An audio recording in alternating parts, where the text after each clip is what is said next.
दोस्तों आज सिनेमा वाले बाबा की टीम ने देखी है गुंजन सक्सेना द कारगिल गर्ल, जो कि धर्मा प्रोडक्शंस की फिल्म है और जिसके डायरेक्टर हैं शरण शर्मा।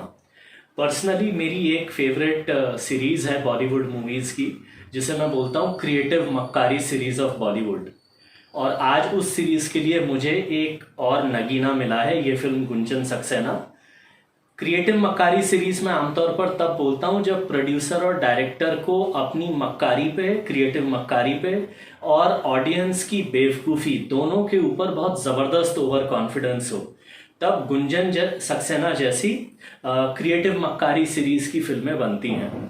तो ये फिल्म हमारे सामने रखी गई है एक बायोग्राफी की तरह, इसकी पब्लिसिटी की गई है बायोग्राफी की तरह। विकीपीडिया पर जहां जाकर मैंने इस फिल्म के कुछ डिटेल्स देखे, वहां पे लिखा है कि बायोग्राफिकल फिल्म है, लेकिन जब फिल्म आप नेटफ्लिक्स पर देखते हैं तो वहां लिखा हुआ है कि एक फिक्शनल स्टोरी है, इसका रियल स्टोरी से कुछ लेना देना नहीं है। तो खैर ये तो कुछ इस फिल्म के बैकग्राउंड के कॉन्फ्लिक्ट्स हैं, लेकिन फिल्म के लेवल पर भी अगर हम प्रोड्यूसर डायरेक्टर का ये अनाउंसमेंट मान लें कि ये एक फिक्शनल स्टोरी टेलिंग है, तो भी एक फिक्शनल स्टोरी टेलिंग के लेवल पर भी ये काफ़ी गैर जिम्मेदारी के ढंग से बनाई गई फिल्म है और बहुत ही बोरिंग फिल्म भी है, और दोनों पर मैं आता हूँ। गुंजन सक्सेना शुरू होती है कहानी कि कैसे एक लड़की बचपन में एक कोइंसिडेंस की वजह से या एक एयर हॉस्टेस की दरियादिली की वजह से कॉकपिट में जाकर एक उड़ते हुए प्लेन को देखती है और पायलट उसे थोड़ा बहुत फ्लाइंग इक्विपमेंट्स के बारे में थोड़ा सा उसको जानकारी सी दे देते हैं, और उसको तभी से ये एक चस्का लगता है या उसको एक सपना मिल जाता है कि उसे एक दिन पायलट बनना है।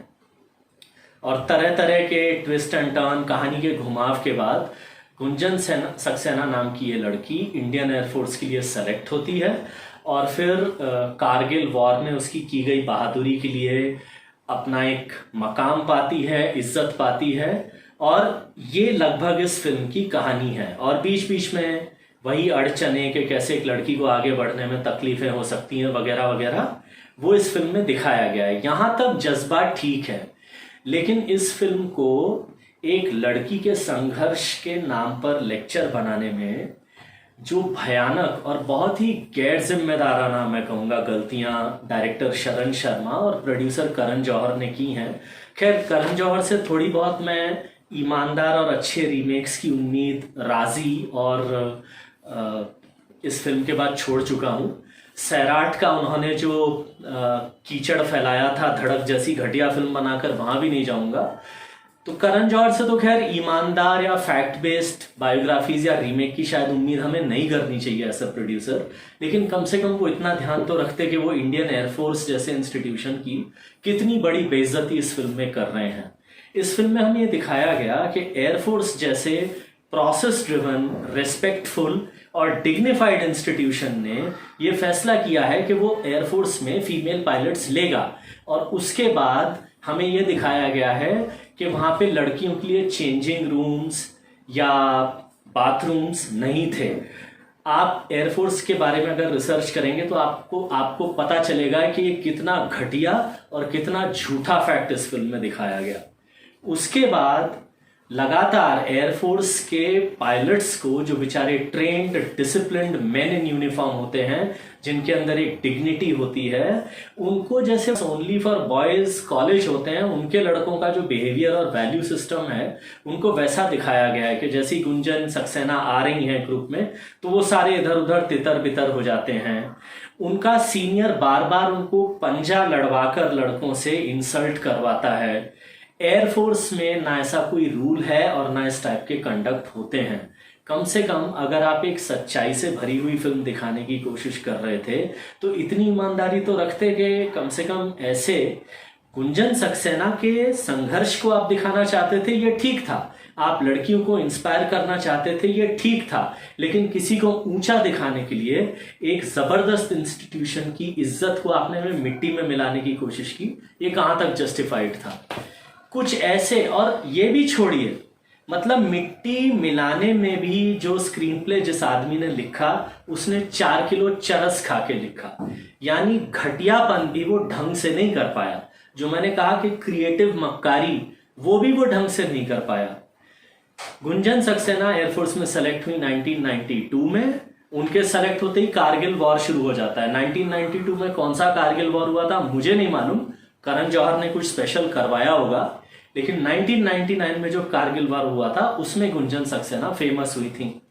यानी आप अगर ये पूरा ग्राफ लेके चलें, या चलिए मान लिया जाए कि गुंजन सक्सेना 1999 में एयरफोर्स में सेलेक्ट हुई थी। इस फिल्म के स्क्रीन प्ले में बार बार दिखाया गया है कि रोज रात को इंडियन एयरफोर्स के बाकी सारे पायलट्स को एक ही काम है, वो दारू पीते हैं और चोली के पीछे क्या है गाना सुनते हैं। ये 4-5 बार होता है।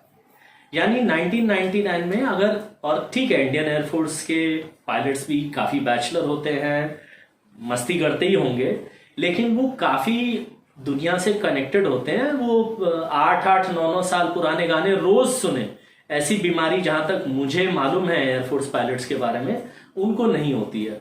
तो कुल मिलाकर ये तो इस फिल्म के स्क्रीन प्ले का खोखलापन है।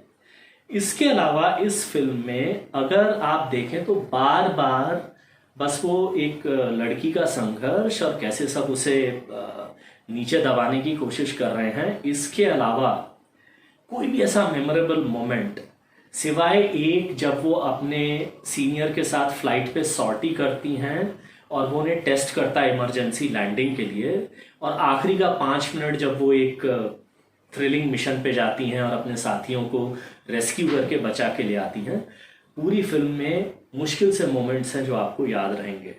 अगर पंकज त्रिपाठी की एक्टिंग को इसमें से निकाल दें आप इस फिल्म में से, खोखला कनस्तर भी कुछ तो ठोस होता है। ये फिल्म खोखले कनस्तर के जितनी भी नहीं है। इस फिल्म को सिर्फ एयरफोर्स की बेइज्जती के लिए ही मेरी तरफ से 0 स्टार।